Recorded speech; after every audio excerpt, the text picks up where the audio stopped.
invitant de rester debout pour ceux qui le sont encore. Sinon, de nous lever, nous allons faire la lecture des Saintes Écritures.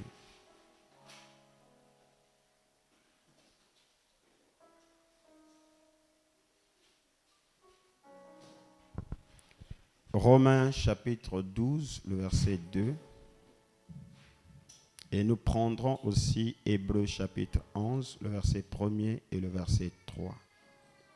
Nous lisons au nom du Seigneur Jésus-Christ. Romains 12, le verset 2. Ne vous conformez pas au siècle présent, mais soyez transformés par le renouvellement de l'intelligence, afin que vous discerniez quelle est la volonté de Dieu, ce qui est bon, agréable et parfait. Amen.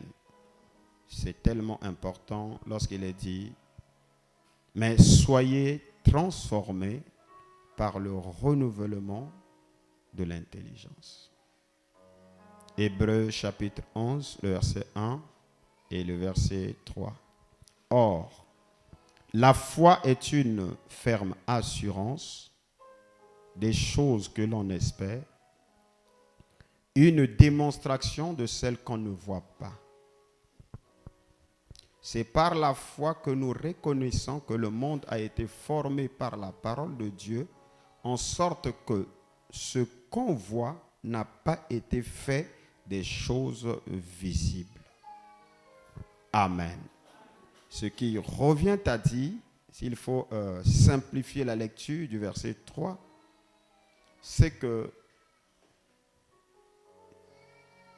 l'invisible se reflète par le visible. Et c'est ce que Paul veut nous faire comprendre ici, en sorte que ce qu'on voit n'a pas été fait des choses visibles. Que le Très-Haut bénisse la lecture de sa parole et que chacun de nous en soit béni.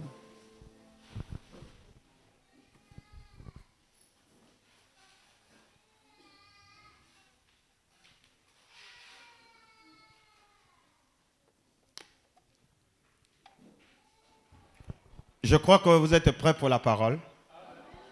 Amen. Nous continuons avec le même sujet. Et nous l'avons intitulé la révélation contre le conformisme.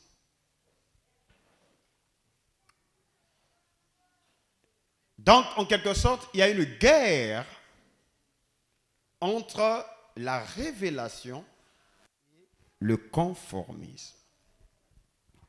Nous avons montré que le conformisme, c'est en quelque sorte toutes sortes de règles, des dogmes, des habitudes qu'un groupe adopte. Et donc, quand tu rentres dans ce groupe-là, tu es appelé à se conformer pour avoir l'approbation de devenir un membre intégrant. Je ne sais pas si vous êtes avec moi. Donc, il y a un conformisme catholique. Et un bon catholique est invité ou appelé à se conformer à toutes les règles du catholicisme pour être un bon catholique. Et c'est au travers de ces règles-là qui te donne le droit de prendre l'Eucharistie. Qui connaît l'Eucharistie? Quoi, il n'y a pas eu beaucoup de catholiques ici qui ont fait le catéchisme? Hein? Oui, mais écoutez, on n'est pas obligé. Moi, je ne veux pas avoir une église ordinaire. Vous comprenez?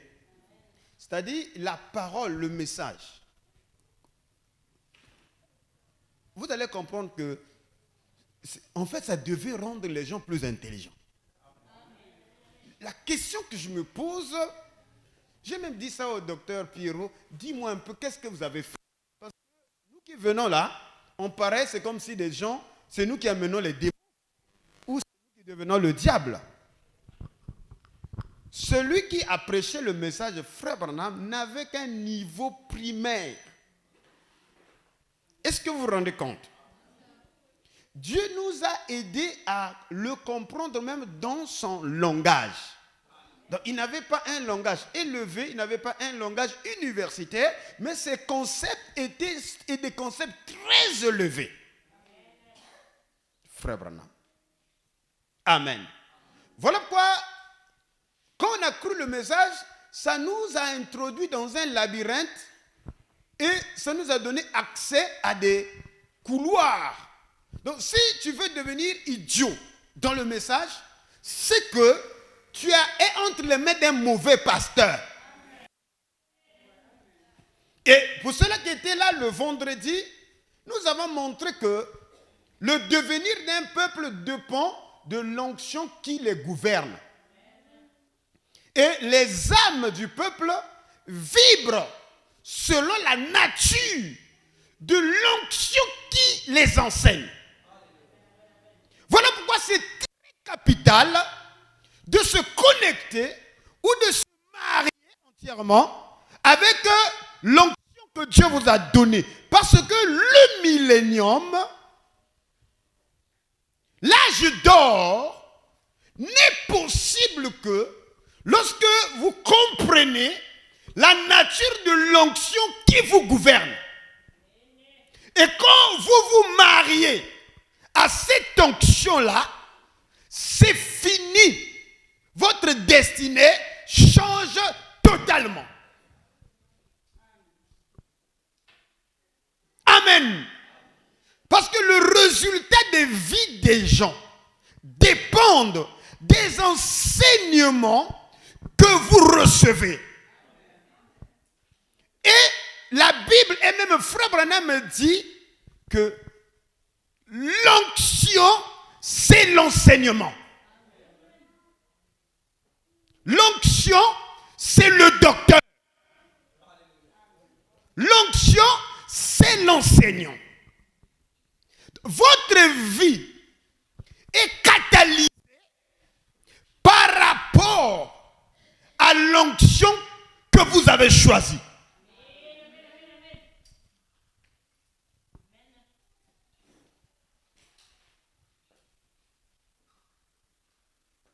Et c'est quelque chose de très, très, très, très capital.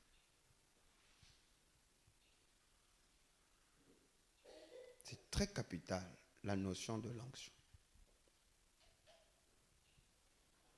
Et ce matin, vous allez comprendre beaucoup de choses. Beaucoup de choses.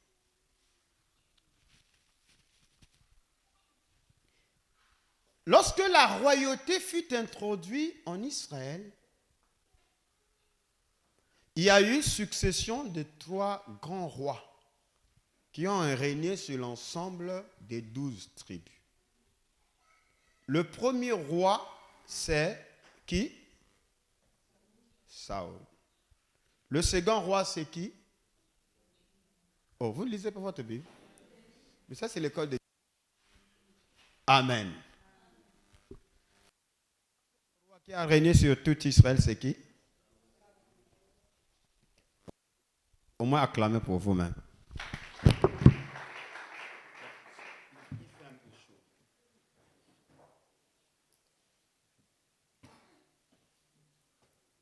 Moi, je supporte plus la chaleur de la chair, voilà pourquoi il me faut une église climatisée. Et ça se trouve dans mon subconscient. Alléluia. Et voilà pourquoi je suis en train de vous parler du conformisme qu'il faut vaincre. Donc, le temps de Saül n'a jamais été un temps de paix. C'était un temps de tumulte, un temps de conquête temporaire. Une famille bénie sous l'onction du roi Saül devrait automatiquement avoir des enfants avec une stature guerrière. Je ne sais pas si je me fais comprendre. Au temps de Saül, une famille honorable devait avoir des armuriers dans la maison, c'est-à-dire Bamindouki. Donc, si tu ne remplis pas ces critères-là, tu n'es pas utile dans le royaume. Tout simplement parce que c'était l'onction de la conquête, l'onction de la guerre. Voilà pourquoi, lorsque le roi a été envoyé, le prophète Samuel est envoyé dans la maison de Jessé ou d'Isaïe, le père de David, qu'il est venu pour oindre un roi. Voilà que les critères de la royauté étaient un homme qui avait une apparence de guerrier. Alléluia. Et d'ailleurs, même Saül lui-même, il remplissait ce critère-là parce qu'il dépassait tout le royaume. Il était le plus géant du royaume. Donc, c'était ça les critères d'un roi. Amen. Et donc, pour que tu sois intégré dans l'armée, il fallait que tu puisses remplir ces critères-là. Donc, une famille honorable devait préparer leurs enfants très tôt à durcir leur corps, leur esprit, au travers des exercices physiques, pour que demain matin, que cette famille soit honorable pour produire un guerrier ou des guerriers. Voilà pourquoi tous les frères de David étaient des guerriers. Amen. Et lorsque le prophète dit que je suis venu pour oindre un roi, mais l'instinct, de façon instinctive, le père a présenté Eliab qui remplissait les critères. Et le prophète a été aussi embobiné dans cette logique-là, dans ce conformisme. Il a pris la cruche d'huile pour oindre le nouveau roi. Et l'Éternel dit, mais ce n'est pas lui, je l'ai rejeté. Mais comment ça? Et les 7 sont passés. Amen.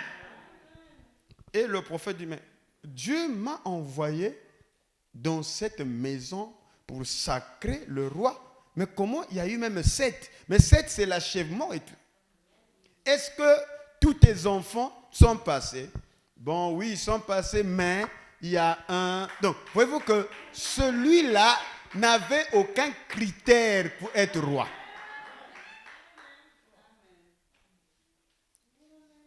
Alléluia! Dieu n'est pas dans des critères établis par des humains. Et il y a une écriture qui dit, vos pensées ne sont pas mes pensées. Et quand David est venu, dit, voici l'homme selon mon cœur. Même sous le règne de David, le critère était toujours la guerre. Le sang doit couler. Amen. Et pendant 40 ans, ils ont été sous ce leadership où il n'y a que effusion du sang humain.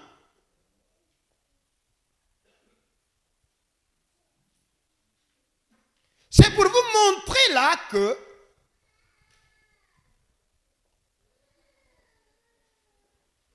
votre destinée dépend des enseignements que vous recevez, et ces enseignements viennent du haut de la chair. Voilà pourquoi tu peux voir un universitaire intelligent au boulot, à la cité, mais l'église l'abrutit.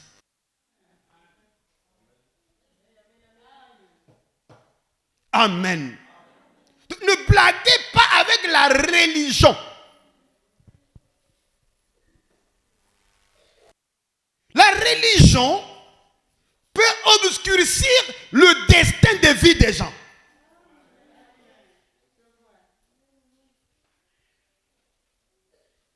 Voilà pourquoi faites attention à des onctions qui sont contre l'intelligence.